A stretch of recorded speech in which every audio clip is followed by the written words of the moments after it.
look at my hand. I'm going to start watching Wimbledon or something at this rate because my heart cannot take it. I had flashbacks to England versus Italy in that moment, and yet that was a final. This is just a quarter-final, and I'm still feeling that way. Jesus, that was an intense game. For once, England have actually won on a penalty shootout, something I never thought I'd actually see, but we got there, and there were some interesting tactics from both sides in that game that I want to unpick. They were very similar in how they set up for this game, actually. There was a lot of similarities in, I think, how they both wanted to defend and attack. It was almost a little bit predictable from Switzerland, but they did it so well that it was still hard for us to defend against. But we'll start with when Switzerland had the ball. England defended in... It was like a 5-2-3, but did become a 5-4-1. As we expected, I think. We knew we were going to play with wing backs. I think we all assumed it would be Saka on the left and Trippier on the right, but Southgate, being Southgate, switched it up and actually did go for Trippier on the left and Saka on the right.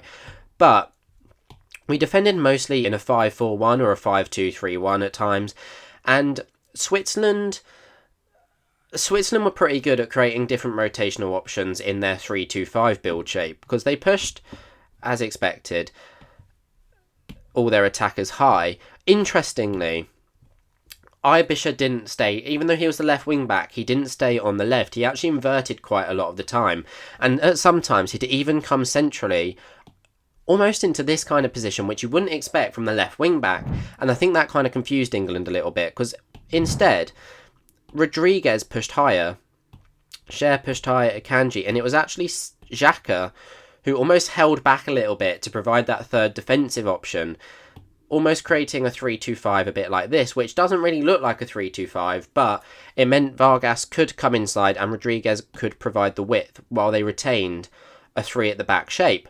But it was almost sometimes predictable in this position where Vargas was on the left, Ibisha inverted. I think that was the main area of concern for England, was on this side over here. And the reason for that is I think they were expecting Saka to track Ibisha and Walker to track Vargas, but for the most part, Saka ended up being a bit confused whether he still tracks Ibisha as he inverts or whether he then passes that job on to Walker.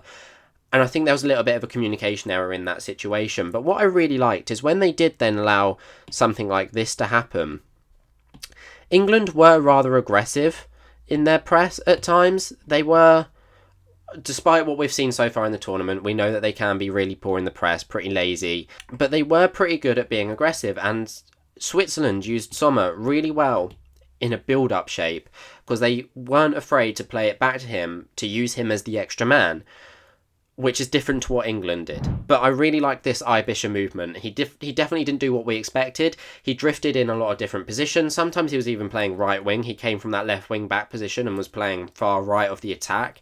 And it confused our defence quite a lot. But I'm not surprised we defended in a 5 at the back, because obviously they attacked with 5. So it meant we could go man for man in the in our defensive shape. Obviously then our 2 midfielders in Minor and Rice pushed up against their 2 midfielders in Xhaka and Freuler when they could. So I think the setup from Southgate was a needed change, but it worked. Now there were some substitutions that I think should have started this game. We'll get onto that a bit later.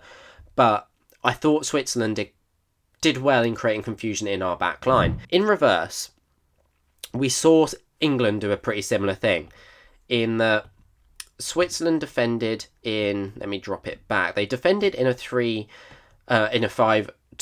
or a 5-4-1, a bit like what we did with Ndoye at the right wing back, and as I said, it was actually Ibisha that was then at the left wing back position with, that's incorrect, Rodriguez should be there we go, Freuler, Rieder, Imbolo and Vargas. So then England decided to try and build up in a 3-2-5. Again, I think we expected it a little bit.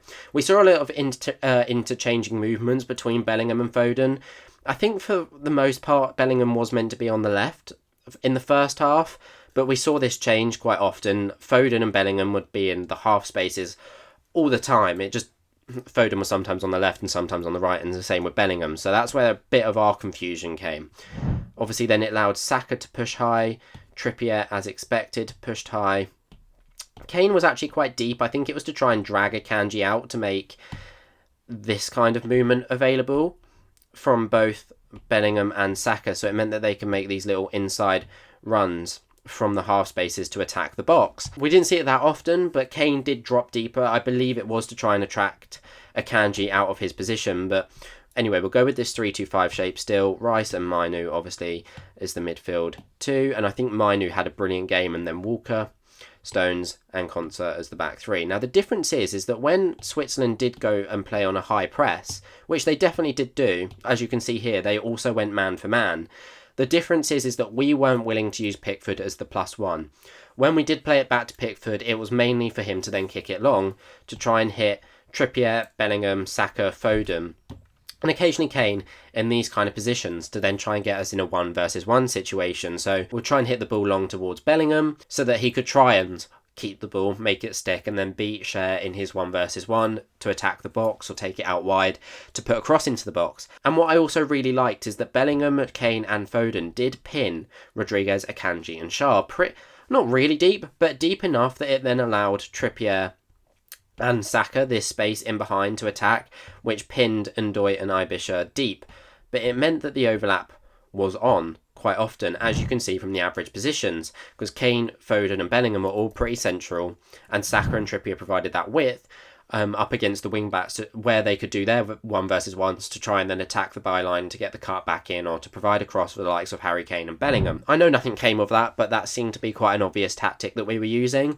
The one thing I don't like about this system, which is why I'm surprised we went with Saka on the right and Trippier on the left, is because of the balance. The balance in this squad is really not great. And I say that because of the threat provided on both wings. Trippier on the left wing is not a great option for providing attacking options, if that makes any sense. Defensively, he's good at the left on the left-hand side. I don't think there's any problem with him. He's not brilliant, but he's certainly not bad. But when you get forward, he's so predictable. The moment he gets the ball in this position, you know he's going to try and cut it onto his right foot and either fade a ball in, or the ball is just going to get recycled. There's not really much else that he can do in that position because of him being right-footed on that side, but he's not aggressive enough to get into these positions like Saka does to really to provide threat on the goal, which I think was a limitation. As you can see from the average attacks in the first half, all of our attack pretty much went down the right-hand side. So much of it went through Saka, and I mean, this is kind of a note of what happened later on in the game, but I do think Saka was really good today. I think his stats were really impressive. I know he's not been the best player this tournament, he's not been the worst, but I think today he really showed off his qualities, and as we know, he was crucial in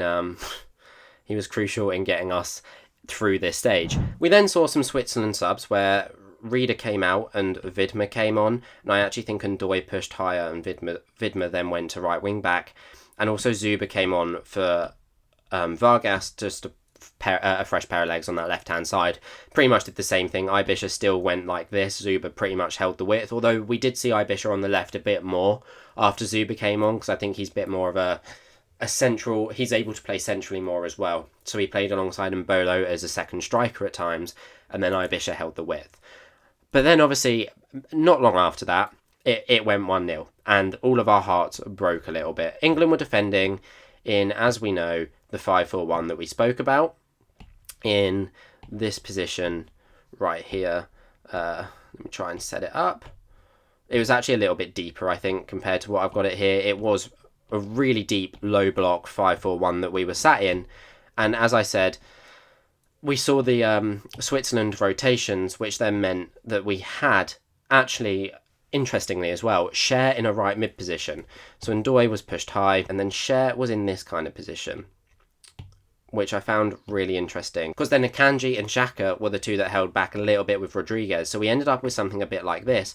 In fact, it might have even have been Widmer that played a bit deeper, I can't remember exactly, but Cher was out on the right in a position like this, where he wasn't really closed down, and as he kind of cuts back inside, you can see it looks like he's about to recycle the ball back across the defensive line. So I think Bellingham and Konsa kind of push out a little bit, and as you can see here, this pass is on, and Cher plays it. He plays the reverse pass, splitting Konsa and Trippier for Ndoye to get onto the end of, and Mbolo made a really good run into the box. Ball came in, tap in, 1-0. And at that point, my heart was broken, and I didn't really think that we were going to get back into it. Southgate is so reactive, not proactive. It's probably a word you've seen a lot. We should have made changes before this. The fact that he hadn't made substitutions until before this goal was quite impressive, but not in a good sense. I don't know why Palmer and Eze weren't on the pitch earlier, and yet they weren't. But as soon as this goal went in, we made the changes, and they were needed changes. So Trippier came out for Eze. He went left wing back. Konsa came out for Luke Shaw, and Palmer came in for Mainu. But it then meant that Bellingham dropped into the right centre midfielder position, and Palmer went to left wing, although him and Foden did still interchange quite often. Now, I wish I could say that the England goal came from a really nice work set piece or a nice work pattern of play. It didn't. It came from individual quality from that man that I spoke about earlier. So again, similar to how they scored their goal, it was a 5-4-1 defensive shape from Switzerland, and I'll be honest, it was just a moment of magic from Saka, who picked up this kind of position out here, cut inside, if we give him the ball, and just took a really good shot with his left foot and curled it into that far post. There was not really any moments of magic other than Saka. I think it was a Rice assist, but he just played a simple ball out to the right. Saka doing what he does best, cutting inside on that left foot, finding that far post, and especially in a moment that we needed it. I think he was really good today. And he obviously kept us in the game. He then was able to take it to extra time, which otherwise I don't see another way that we would have got a goal. Our patterns of play weren't great to the point where I thought we were going to create something, so it was very lucky that we had that chance and took it. And then, of course, we go into extra time and we saw one more change, but I'll get onto that in a second. What I found really interesting is going back into our 3-2-5 build shape, a bit like this, is we actually saw it was Shaw providing width. Rice would drop into a left back role, or at least the left centre back position, and Palmer would come deep to try and get on the ball. So it'd actually end up a bit more like this, almost then creating a 3-1-4. When Palmer did get the ball off the centre backs, he was able to carry it, and we ended up more in this kind of position where we had a 3-1-6 instead of a 3-2-5. And I think that's because we were really trying to carry that momentum and try and find that winning goal, or at least try and kill extra time off with a lead. Obviously, it didn't come about, but I thought it was quite an interesting rotation that we saw. It obviously provided Shaw a bit more width on the left-hand side to use that left foot to play balls into the box for the likes of Harry Kane and then Ivan Toney to get onto. And did I expect it? No. Did it work a little bit? Wasn't impressive, but it did something that I don't think Switzerland expected. Instead of it being like this, it just created a bit more confusion for the Swiss defence. But again, as I said, nothing really came of this. And then Trent came on for Foden, and it meant, I think, Saka went out to the left and Eze came out to the right. Why is Trippier still on the pitch? I've messed something up here. There we go, that's better. That's what it should be like. So it ended up being something a bit like this, but Trent and Eze would interchange in the wing-back positions. Sometimes Eze would pick up the half space, sometimes it was Trent. But again, didn't really matter because it went to penalties, and oh my god, my heart was pounding. Obviously, Palmer goes first. Brilliant penalty, you know he's going to score. It was just unlucky for Akanji that... I mean, it wasn't unlucky, it was an awful penalty, and Pickford did well to get down to save it. But it was the only moment, really, that cost Switzerland, and I feel for Switzerland because I think they were pretty good the entire tournament. They're a bit of a dark horse that I think some people did predict. I don't think they're necessarily a complete random nation to be a dark horse, but they certainly weren't. I didn't expect them to play so well as well. Not only did they go far in the tournament, but they've done it playing a pretty good style of football, which a lot of teams actually haven't done. So I've been impressed by them, and I think they've got a good squad. Ibisha was certainly a standout player for me this tournament for the Switzerland squad. I think he's been really good for them, providing that width on the left-hand side, but also creating attacks. I remember him scoring that brilliant goal in one of the opening games. So I like him, and England obviously need to be careful. The Netherlands-Turkey game, I believe, is kicking off now in 2 minutes as I'm recording this, so I'm going to watch that. But obviously we don't know who we're going to play in the semi-final, praying it's going to be Turkey, but it's probably going to be Netherlands, and I think that's going to be a really interesting but tough game for England, which, if we keep playing how we have been playing, I think we're in trouble. So England need to step up their game again. It'll be interesting to see if we see any rotations in the lineup for the semi-final. I know you said against Netherlands, but we don't know that yet. But it'll be interesting to see if Palmer does start, if Shaw actually does start as well. I think he has to at this point. If he's fit, he has to play. Otherwise, what was the point in taking him? He has to provide that width on the left-hand side instead of Trippier. Hopefully we stick with this 3 at the back shape as well, or this 5 at the back shape. I think it looked better than the 4-2-3-1 that we have been playing in. So fingers crossed that we keep going far. Let me know what you guys think. What did you think of the game? How fast was your heart pounding? Certainly wasn't as much as mine. As I said, I'm going to go watch Wimbledon because I can't take this anymore. Can't take it. If we end up going to extra time against Netherlands or Turkey in the semi-final, I will pass out. Anyway, thank you for watching. Let me know how far you think England are going to go. And I'll see you all very soon with a brand new video. I pray it's not another England video in this kind of style. But anyway, thank you guys for watching and I'll see you soon.